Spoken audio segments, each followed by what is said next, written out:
In this video, I'm going to share with you 5 mistakes that lawn care business owners make in their first few years. 1, 2, 3, 4.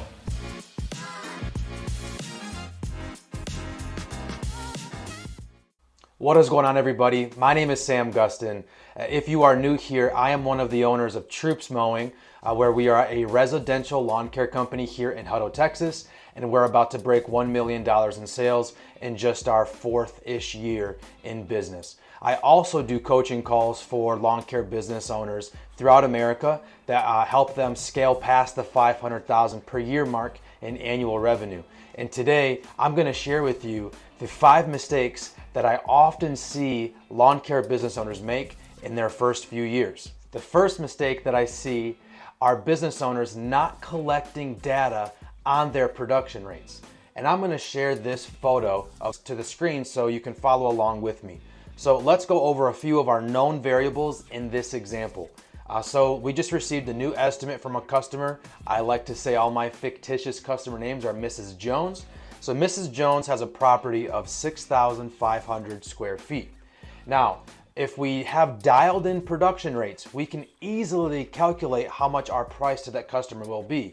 However, not a lot of lawn care business owners calculate their production rates, and so they say, I think this is a $45 lawn, when in reality it could be a $70 lawn based on production rates. So let's say that we are going to heed the advice in this video and you start collecting your production rates, and let's say that you can tell that you can mow 250 square feet per minute just on average, easy math. And let's also say that our hourly rate to our customer is $80 per hour.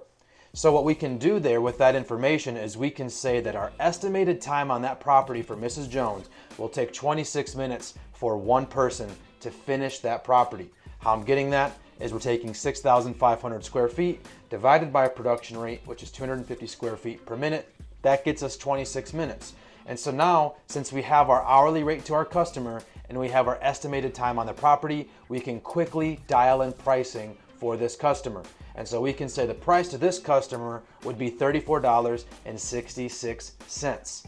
If you do not have dialed in production rates, you cannot efficiently tell your pricing per estimate that come in. And that's a huge mistake that I see lawn care business owners make. The second mistake that I see lawn care business owners make feeds directly off of the first mistake that we just talked about, and it's not having minimum prices for your services. A lot of companies call them gate fees, so as soon as they drop their gate to the trailer, they're going to charge this price whether they mow one blade of grass or whether they mow a whole property. They have a minimum price set in place, and I'm going to outline the importance of having that. And here we're going to jump to the slide again. And so let's say that using this past example, the price to the customer would have been $34.66. But you are going to heed the advice of this video and have a minimum price for all of your lawn mowing services. And let's say that that minimum price is going to be $45 per service. So whether you're trimming one blade of grass or the whole property, you're going to charge $45. And so what this does is it helps you get overhead recovery. Because if you're only charging $34.66, you're really only making money off of the labor. But if you can have a minimum price set in place, this helps you get extra cushion on your margin to help with any overhead expenses that you might have. So the overhead recovery that we have in this example, having our minimum price of $45, that gets us $10.34 in overhead recovery for that one property.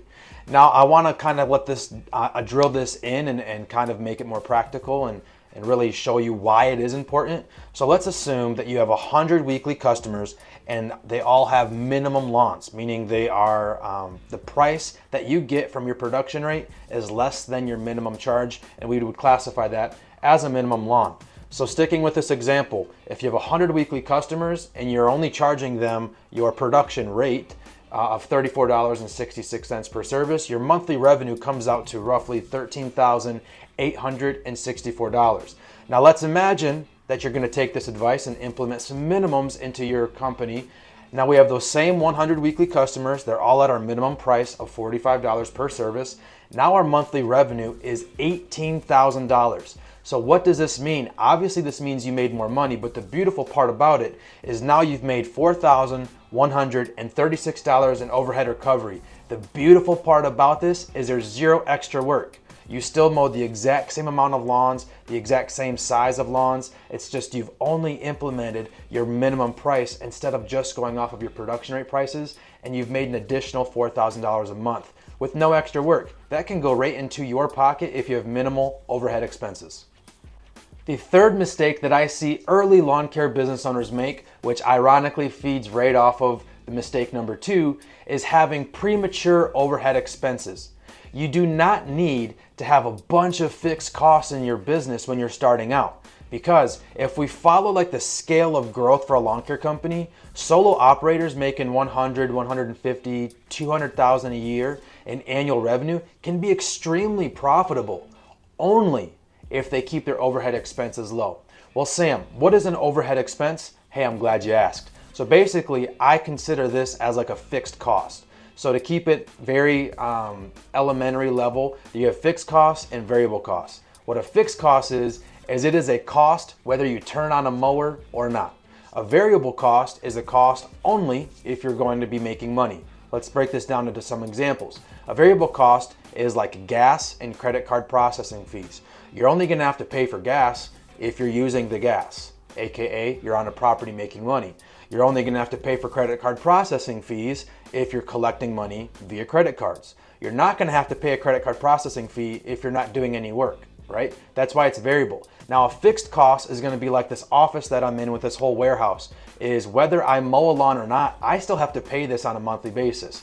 Truck payment. If I don't mow a lawn at all, I still owe my lien holders the monthly payment for our trucks.